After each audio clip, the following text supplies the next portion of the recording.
자, 여러분 안녕하세요. 스톡커피 운영하는 김인환입니다.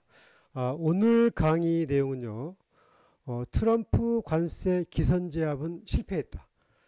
지난주에 90일 관세 유예를 선언했죠. 그 후유증이 어떻게 나타날 것인가를 좀 살펴보고요. 시간은 트럼프 편이 아니다. 왜 그런지를 살펴보겠습니다. 그리고 외국인 주도주, 특히 외국인 이탈 주식의 향후에 앞으로 어떻게 움직일 것인가 주도주 흐름을 좀 살펴보고요. 그리고 25년도에 수급 점검 그리고 주도주 전략을 살펴보도록 하겠습니다. 특히 중요한 거, 이렇게 어려운 시기에 개인 투자자가 수익을 낼 수 있는 노하우, 어떤 마음과 어떻게 투자 전략을 세워야 이 어려운 시기를 극복할 수 있는가, 그런 관점 내에서 오늘 강의를 진행하겠습니다. 아마 오늘 강의를 마지막까지 듣는 분들은 아마 많은 투자에 도움이 될 거라고 보고요. 구독, 좋아요 꼭 부탁드리겠습니다. 바로 시작하겠습니다. 자, 먼저 트럼프 관세 전쟁. 트럼프 대통령이 이제 지난주에 그 관세를 90일간 유예하겠다라고 긴급하게 선언했죠. 그런데 사실상 이런 과정들이 반복되면서 트럼프는 이미 국제사회의 신뢰를 잃기 시작했다, 이렇게 봐야 되죠. 그 대표적인 예가 이 달러 인덱스, 미국의 달러 인덱스가 추락하기 시작했어요. 지난주 후반에 장중 100달러가 이탈해서 99달러 후반까지 이탈해 버렸거든요.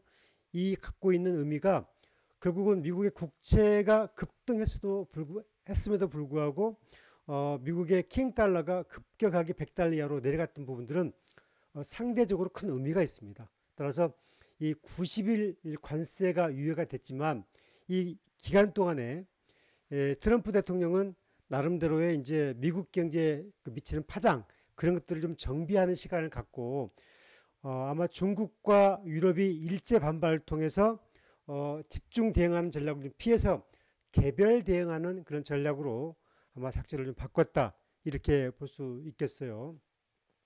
자, 그럼 여기서 이제 저희가 지난주 그 고공 달러였던 달러가 100달러 이하까지 뚝 떨어져 버렸던 그 과정들을 좀 살펴보겠습니다.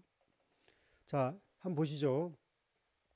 지금 여러분 보시는 달러 인덱스인데 지금 이게 지난 후반 100달러 100.10달러로 마감이 됐어요, 여기.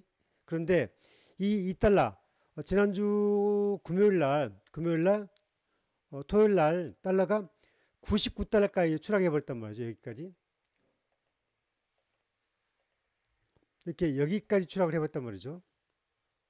그런데 이런 과정이 22년도, 여기 22년도 4월달 이후에 처음 있는 일입니다. 한 번도 그 사이에 달러 인덱스가 100달러 이하로 99달러 이하로 내려간 적이 없어요. 그런데 이렇게까지 추락을 해버린 것은 22년도 4월달 이후 최저치입니다.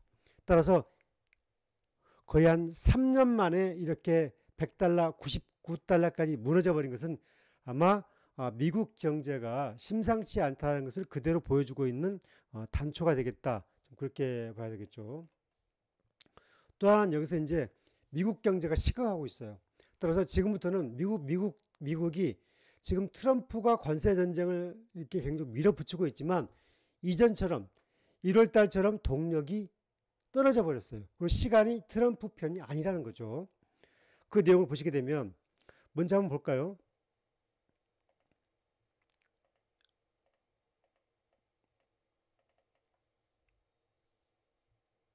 잠깐 좀 볼게요. 지금 보시는 것처럼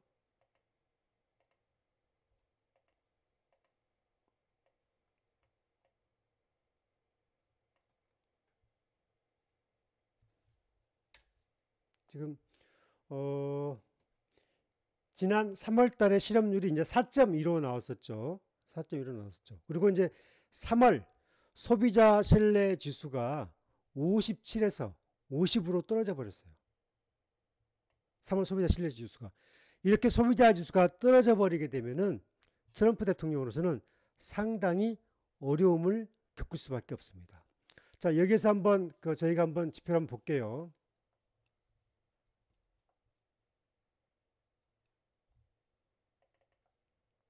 지금 여러분 보시는 내용은 이른바 미국의 미시건대가 발표한 소비자 신뢰 지수인데, 이 소비자 신뢰 지수가 지금 3월 달에 57에서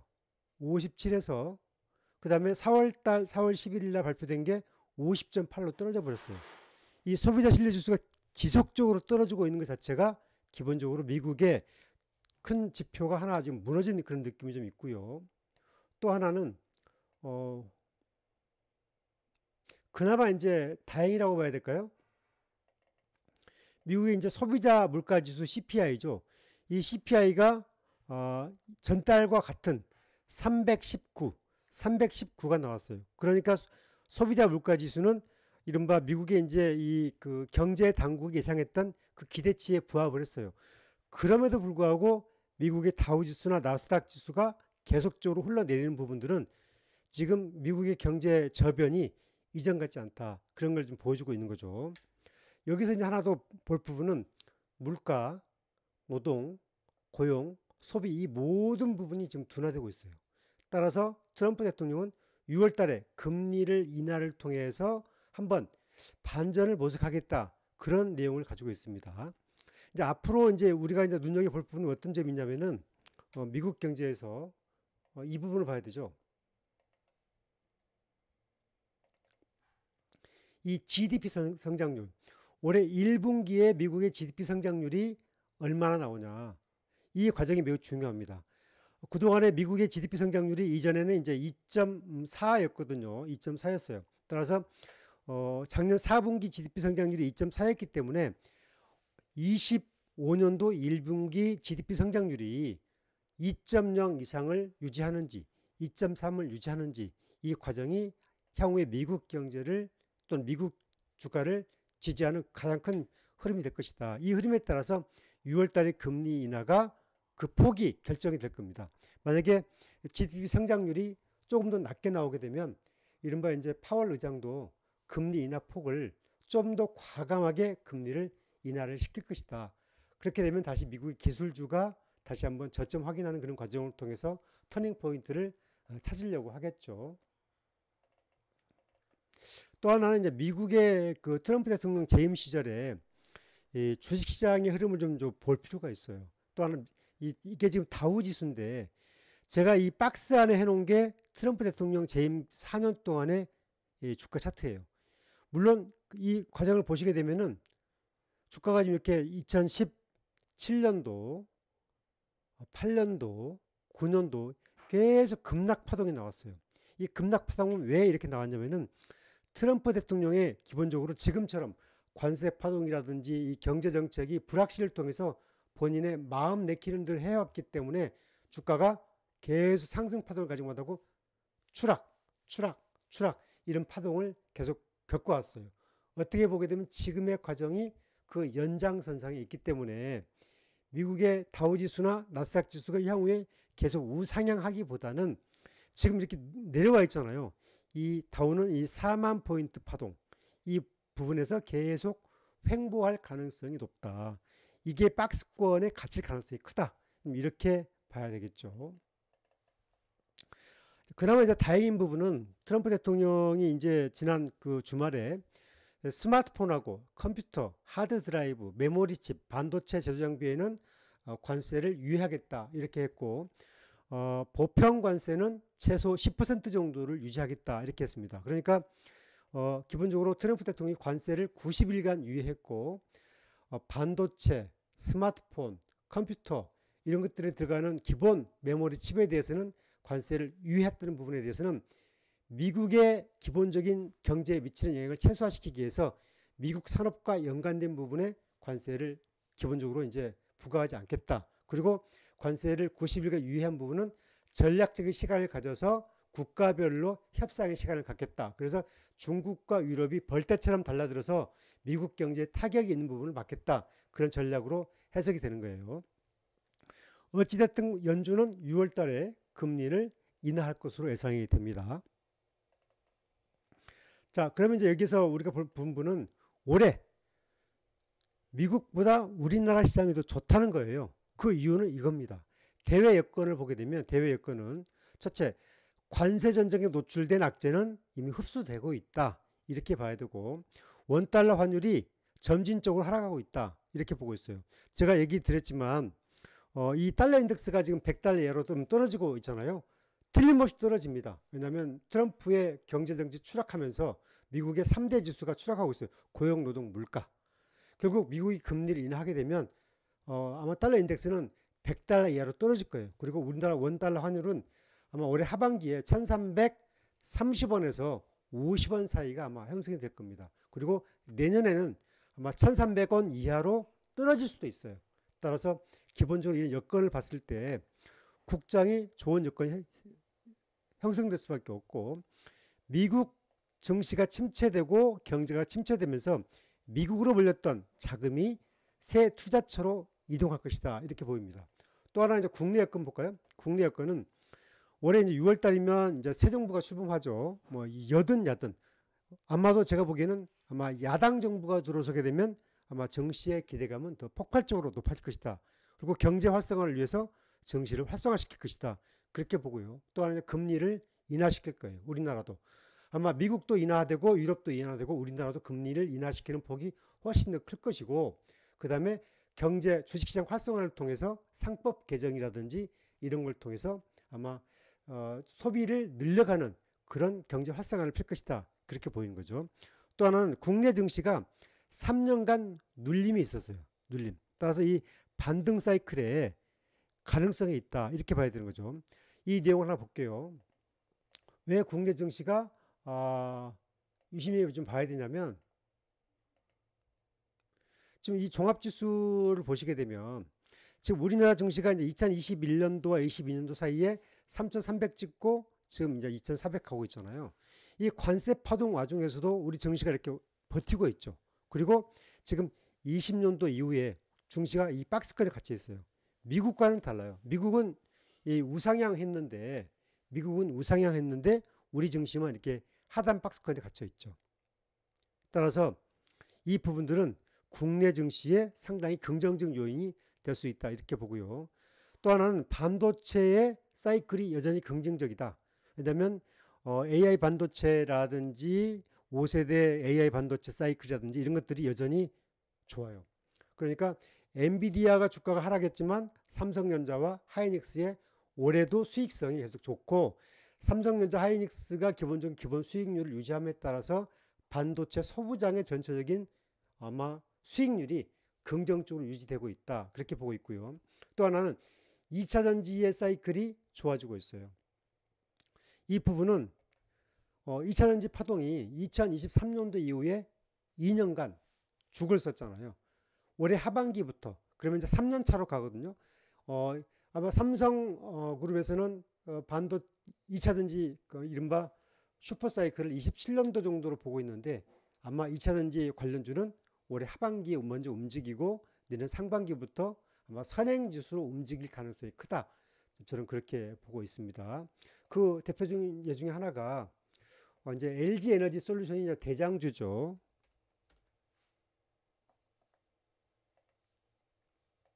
이제 이 2차 전지는 LG 에너지 대장주인데 이 LG 에너지 솔루션 파장을 보세요.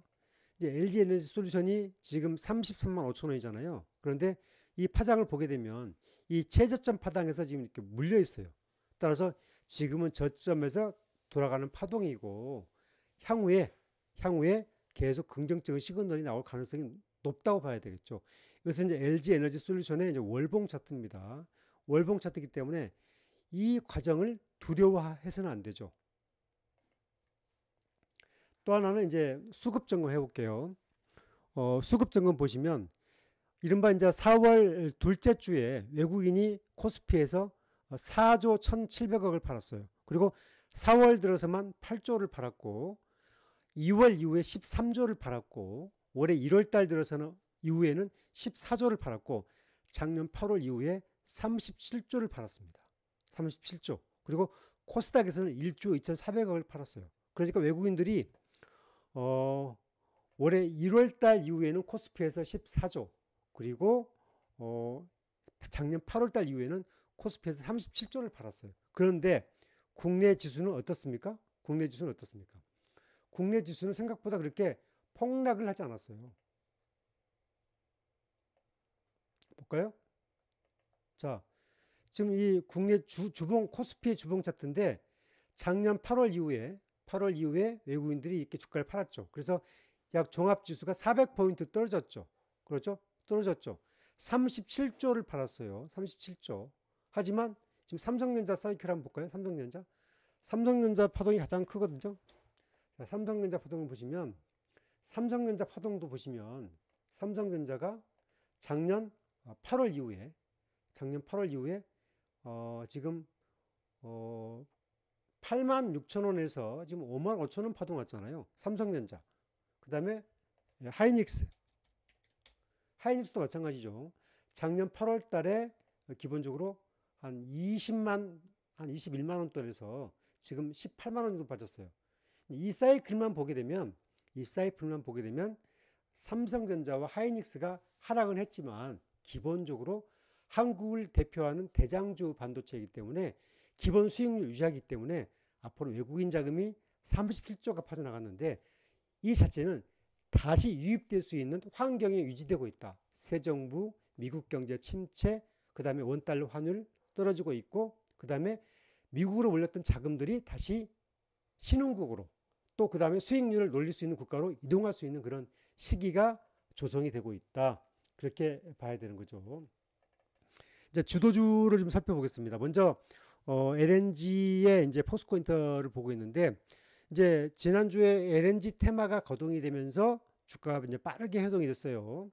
먼저 포스코 인터의 주가 차동 한번 보고 그 다음에 개별 종목의 흐름 보겠습니다.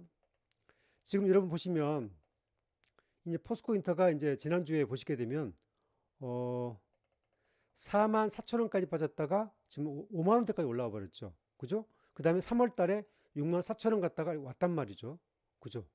그러면 한 주도 안 되는 사이에서 거의 주당 한 9천 원 정도 올라 버렸단 말이죠. 이렇게 주가를 띄워 올린 주체는 뭐였냐? 바로 연기금, 기관 투자자들이 주가를 땡겼단 말이죠. 그럼 이렇게 주가를 땡겼으면 땡긴 과정에서 거래량을 좀 보시면 돼요. 거래량. 자, 거래량 볼까요?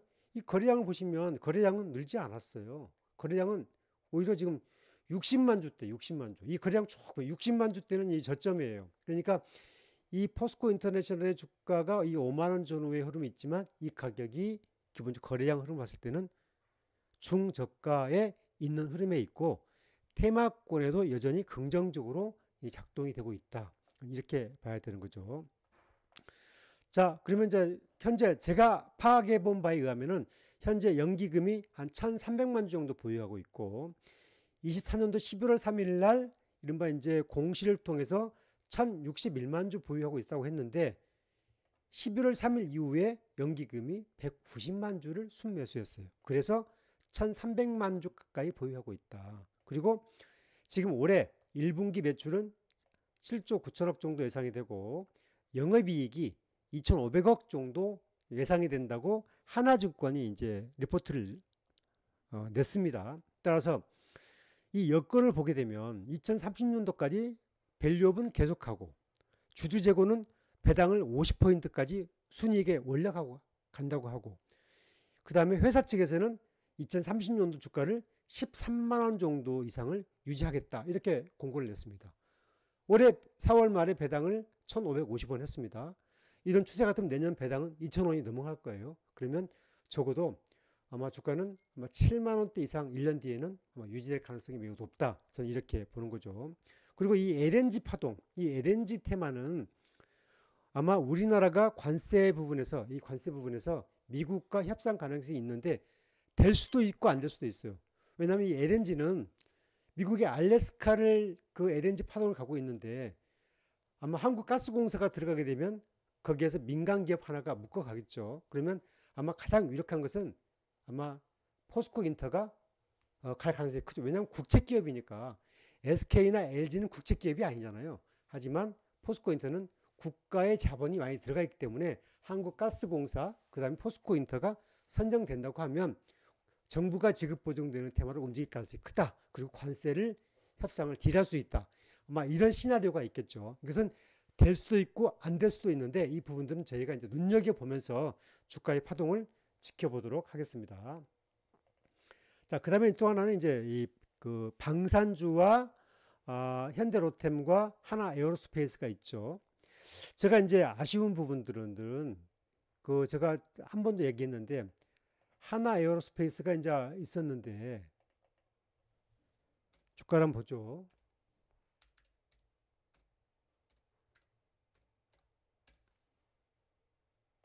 자, 이 주가 한번 보세요. 하나 에어로스페이스가 이제 불과 한 열흘 전에 주가가 이제 60만 원 이탈돼 버렸잖아요. 이게 이제 유상증자 하겠다고 그랬잖아요. 불과 2주 전입니다. 딱 2주 전에 78만 원 가던 주가가 60만 원 빠져버렸어요. 이때 제가 여러 번 방송 올 때 얘기했잖아요. 이거 관심 있게 공략해야 된다. 근데 쫄아서 못 산단 말이에요. 쫄아서. 그죠? 그런데 78만 원 다시 올라가 버렸잖아요. 그죠? 자, 그래서 이게 아무리 좋은 주식도 상승 과정에서 이렇게 급조정이 온단 말이죠. 대장주는 뭔가 큰 변화가 왔을 때 출렁할 때 그때 잡아야 되는 거예요. 삼성전자, 하이닉스도 같은 파동으로 봐야 되는 거고 LG 에너지 솔루션, 삼성 SDI도 같은 파동으로 봐야 되는 거예요. 이거 1년 뒤에 LG 에너지나 삼성 SDI는 반드시 회복 사이클을 갈 수밖에 없는 거예요. 삼성전자, 하이닉스도 마찬가지고 지금은 방산주가 주도주기 때문에 일로 자금이 몰려서 이렇게 온 거예요. 하지만 하나 에어로스페이스가 78만 원 갔다가 60만 원까지 빠졌을 때 그때는 과감하게 접근해야 되는데 무서워 더 빠질지 몰라 그런 생각을 가지고 주저주저하면 안 된단 말이죠. 이럴 때 주도주는 반드시 주인이 있는 종목은 주가가 회복이 된다. 그걸 생각을 하시면서 대응하시라 그런 말씀을 드리고 현대로템도 같은 사이클인데 현대로템은 이제 올해는 12만 원 올해 6월 달까지 12만 원 파동 그 다음에 올해 연말까지는 14만 원 파동을 보여야 되는 거고 25년에 가장 좋은 사이클은 저는 미래에셋증권과 삼성증권 특히 이 미래에셋증권 왜 그러냐면은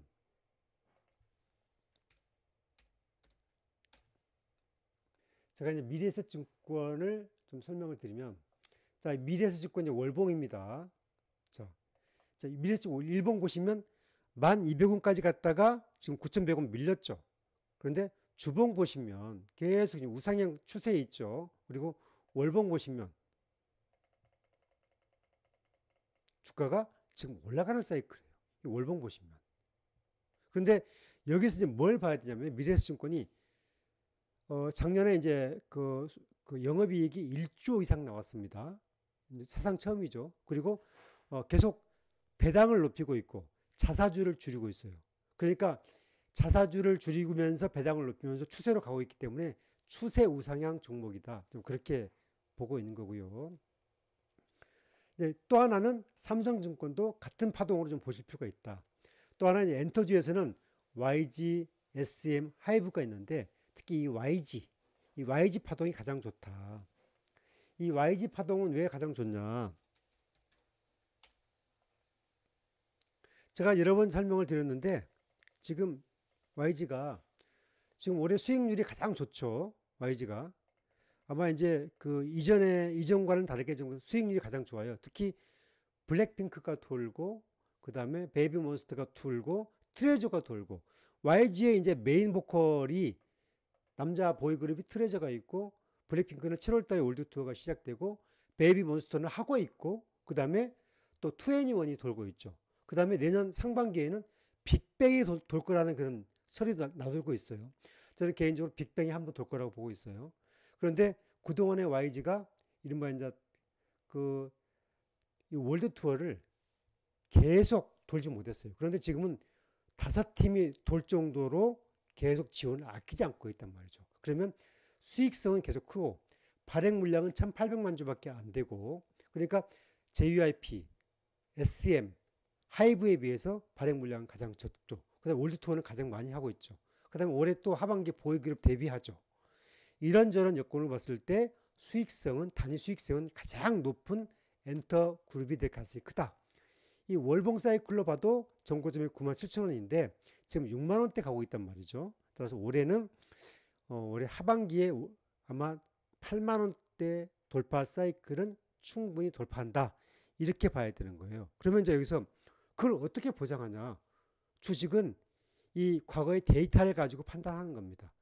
삼성전자, 하이닉스, 하나에어로스가 그랬듯이 엔터주도 영업이익과 순이익, 그 다음에 주주가치의 재고 이 세 가지 지표만 보면 주가 복원의 법칙, 전고점을 돌파하려고는 이 주가의 관성의 사이클을 보고 판단을 내린다. 그렇게 봐야 되는 거죠. 2차전지 아까 설명드렸죠. 삼성 SDI와 LG에너지는 저는 반드시 회복이 된다. 그 파동의 시작은 올해 3분기 사이클 이후부터 좋아질 거다. 삼성전자, 하이닉스 파동도 마찬가지다. 그렇게 보고 있고요. 또 하나는 이제 이 개별전지 2차전지 이제 메가터치를 제가 보고 있는데, 제가 이제 이 메가터치는 제가 3년 후에 매우 좋은 종목이 될 수 있다 설명을 드렸어요. 그런데 사람들은 믿지를 않아요. 믿지를 않아. 이건 제가 추천주가 아니라 여러분과 기본적으로 공부하는 차원으로 사는 건데, 저는 반드시 기술력, 자본금, 재무구조, 수익성 유지된 종목은 남들이 관심이 안 가질 때 관심을 가져야 된다. 이런 주식 올라간다. 그렇게 보고 있어요. 반드시 올라간단 말이죠. 그런데 남들이 다 올라가 버린 다음에 잡으려고 하면 늦다. 그러니까 개인 투자자는 따라가면 안 되고 내가 나의 종목을 압축을 해서 좀 미리 선취매를 통해서 길목을 좀 지켜야 된다. 그런 말씀을 드리는 거예요. 자, 메가터치는 기술력 하이클래스, 재무구조 좋아요. 제가 설명을 드릴 겁니다. 제가 이제 보게 되면 이 당좌 비율, 제가 이제 네이버에서 뽑았는데, 자, 22년도에 매출액이 490억, 3년도 501억, 그 다음에 작년도 530억, 22년도 영업이익이 81억, 순이익이 66억, 490억이었어요. 그 다음에 이제 코스닥 상장했던 23년도에 501억에 이제 뭐 순이익이 1억 적자 났어요. 이때는 이제 상장 비용이 많이 들어갔다고 그래요. 그리고 작년에 매출액 530억에 영업이익 40억에 그다음에 순이익이 50억 나왔어요. 작년에 2차전지 반도체 이 회사는 메가터치는 반도체가 50% 사업을 갖고 있고 2차전지가 50%의 사업을 갖고 있어요. 그런데 작년에 반도체 괜찮았는데 얘네들은 이제 비메모리만 합니다. 아직은. 근데 2차전지 사업 안 좋았잖아요. 그런데도 영업이익이 40억인데 순이익이 50억 나왔다는 것은 재무구조가 우수해서 부가적인 수입을 많이 내고 있다는 거예요. 또 하나는 순이익률 보세요. 순이익률. 순이익률이 22년도에 자기자본이익률이 30이었어요. 그런데 작년에 9.57이었죠. 그 다음에 당좌 비율 보시면 22년도에 105, 그 다음에 23년도에 242, 작년도에 401로 올라갔습니다. 유보율은 431로 올라갔어요. 여기서 이 당좌 비율 401포인트는 뭐냐면은 당좌 비율은 1년 이내, 2년, 1년 이내에 현금할 수 있는 능력이 얼마나 되느냐를 보는 거예요. 이 당좌 비율이 높다는 것은 재무 구조가 굉장히 높다는 것이고 유보율이 높다는 것도 재무 구조가 높다는 거예요. 그러면 이 회사가 기술력은 어떤 회사냐? 특히 2차전지는 SK, 삼성, LG 이 세 군데의 모든 충방전 시스템에서는 메가터치가 독점하고 있어요. 그 다음에 반도체, 그 다음에 테스트핀에서는 프로브라고 그러죠. 여기는 리노공업과 모의사인 TSE가 같이 하고 있는데 기본적으로 매출액이 삼성전자, 하이닉스, 그 다음에 해외 아시아, 미국에 이런 데다 이제 기본 납품하고 있단 말이죠. 그러니까 기술력도 인정받고 있고 성장성도 계속 진행되고 있다. 이렇게 봐야 되는 거죠. 따라서 이런 부분들은 지금의 단기 사이클로 보지 말고 좀 그 다음 사이클로 좀 보고 투자를 했으면 좋겠다. 그런 말씀을 드리고요. 또 하나는 이제 여러분들이 전략을 세울 때 주식 시장은 미래의 가치가 반영되는 시장이다. 지금의 가치보다 미래의 가치가 좋으면 주가는 올라갑니다. 또 하나는 GDP 총량이 줄지 않으면 지수는 올라간다. 그 다음에 시장에서 살아남으려면 잦은 매매를 저지하고 선택과 집중을 통해서 내 종목 차례를 기다리는 전략이 중요하다. 이런 말씀을 드리는 겁니다. 여기에서 제가 이제 이것만 드리고 이제 강의를 마치겠습니다. 이것은 뭐 미국 시장의 국내 총 생산입니다. 21년도, 22년도, 3년도, 4년도인데 지금 여기 20년도만 국내 총 생산이 줄었죠. 이때 미국 주가가 출렁했죠. 그런데 국내 총 생산이 줄지 않는 한 주가는 우상향한다. 저는 이렇게 봐요. 그러면 이건 이제 미국의 지표입니다. 따라서 미국의 다우나 나스닥이 계속 이렇게 보면 우상향했잖아요. 이렇게 우상향했던 이유 중에 하나는 출렁출렁해도 우상향했던 이유 중에 하나는 이렇게 국내 총 생산이 지표가 줄지 않았기 때문이죠. 단기에 소비, 물가, 뭐 노동 이런 것들이 출렁출렁하지만 금리를 인하하거나 그런 지표를 조정을 통해서 미국이 계속 국내 총 생산이 키워 올라왔어요. 따라서 트럼프 대통령이 관세를 파동을 늘리는 것도 국내 총 생산량을 늘리기 위한 전략으로 하고 있는 거거든요. 따라서 올해 총 생산 지표가 줄지 않으면 미국 시장은 적절한 시기에 진입에도 문제가 없고 또 한국 시장, 우리 시장도 국내 총 생산이 줄지가 않게 되면 우리 시장 지수는 반드시 올라간다. 그렇게 보셔야 되는 거죠. 따라서 올해 새 정부, 금리 인하, 원달러 환율 이런 여러 가지 여건상, 그 다음에 미국의 단기 경기 침체 이 여건을 봤을 때 또 외국인들이 작년 8월 이후에 37조를 매도했다는 관점을 봤을 때 국내 증시의 자금의 유통 가능성은 매우 높아지고 있기 때문에 저는 국장이 올해도 좋다. 이렇게 말씀을 드린 겁니다. 자, 오늘은 좀 서둘러서 말씀을 드렸고 구독, 좋아요 꼭 부탁드리고 저는 다음 시간에 여러분 뵙겠습니다. 스톡커피 운영하는 김인환 단장이었습니다. 감사합니다.